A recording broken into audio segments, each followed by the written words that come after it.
é impossível a gente falar de Donald Trump sem falar sobre isso. E talvez eu acho que é também impossível falar de Kamala Harris sem falar sobre open borders, né? O Trump né, a gente lembra do Trump como presidente, ele quis fechar as fronteiras, quis reduzir a imigração, e durante o governo Biden se mudou totalmente de figura. O Biden permitiu uma enorme imigração para os Estados Unidos, e os problemas resultantes aí dessa imigração têm sido visíveis na sociedade americana, né, Sérgio?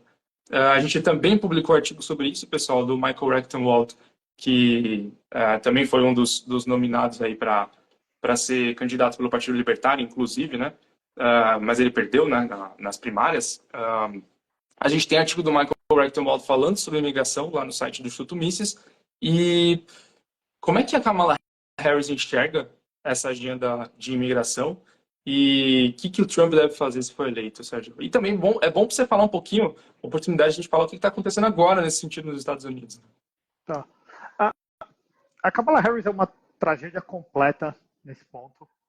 E essa foi uma das missões que foi dada pelo Biden para ela, foi regular a fronteira do Sul. A fronteira do Sul é a fronteira dos Estados Unidos com o México. Sim. Então, ir lá e regular, então, assim, tá ciente de tudo que está acontecendo, cuidar dessa fronteira, ver o que vai fazer, o que não vai fazer.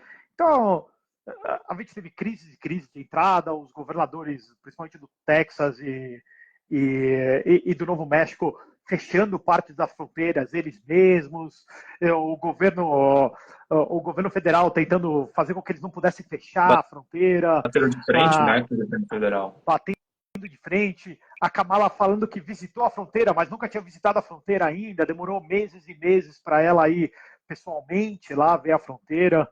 Então, se a gente tem uma política totalmente de open borders hoje em dia pelo Partido Democrata, né, o Trump levantou essa bandeira, que era a primeira bandeira dele, que era o Build a Wall, né, e que era uma bandeira que parecia que era zero popular lá atrás, em 2016, 2015, 2016, e que se comprovou nesses últimos 8 anos como a grande divisão entre esquerda e direita no Ocidente inteiro.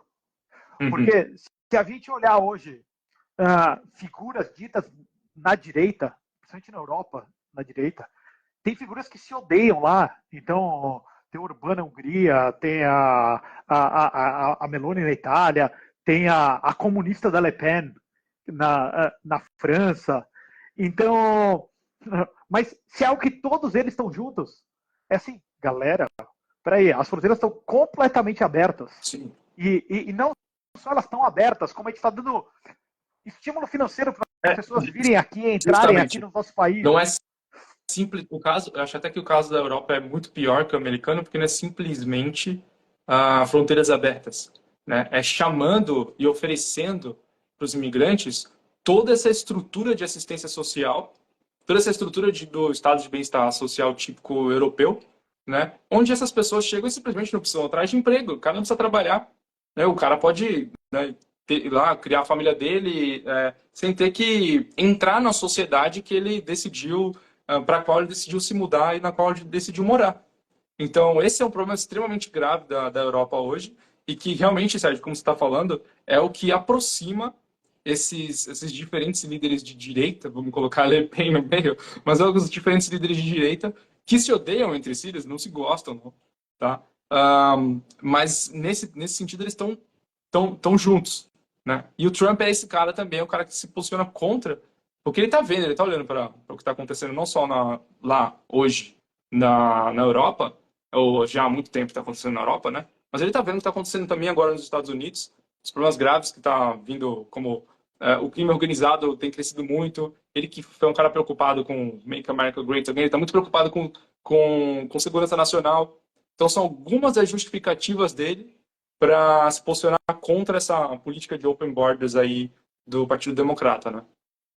Sim, tem uma parte dele super protecionista também, que é vamos proteger os empregos locais, mas a gente tem todos esses efeitos culturais que a gente não pode descartar em momento nenhum.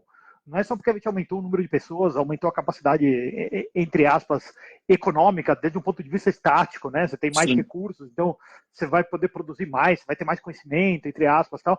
Mas, pô, a gente tem todo um efeito sobre as instituições, a gente tem um efeito gigantesco sobre os cofres públicos, porque, embora o welfare state não seja tão grande nos Estados Unidos como é na Europa, ele também está catering para todas essas pessoas. A gente tem casos de cidades, como a cidade de Nova York, pagando dezenas de dólares por cada família que entra nova, de imigrantes ilegais, para fazer house. Estou falando do ponto de vista mensal, né? Sim, mensalmente, pagando dezenas de milhares de dólares, né? Por mês. Sim, para fazer house da família, alimentação. Eles fecham hotéis, tem hotéis históricos em Nova York, já super antigos, que estão destruídos, mas enfim, que estão lá, que estão alocados 100% para imigrantes ilegais.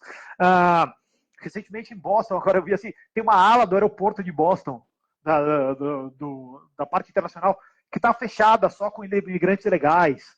Tem centro de recreação. Virou um Eu estou falando terminal do Boston, Tom não tá... Hanks. tipo o terminal do Tom Hanks. Tem centro de recreação, ou seja, centros públicos feitos pela prefeitura em áreas pobres da cidade, Sim.